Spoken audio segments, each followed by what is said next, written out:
Oke, baik permisa, kali ini saya sedang berada di tikungan Harmoko, exit tol Senawar Tempino KM 116.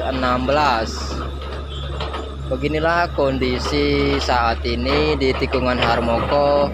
Sudah banyak sekali perkembangan. Kita sudah update di tikungan Harmoko ini selama 2 tahun lebih ya. Jadi video-video lama ada di bawah. Silakan kalian cek-cek aja video lama kita sebelum ada exit tol. Nah, pada hari ini tanggal 9 bulan 8 2024 kita update kembali. Nah, ini lagi ada pembukaan jalan dan pengerasan penimbunan, oke, di exit tol, tepatnya di tikungan Harmoko. Full video ada di YouTube.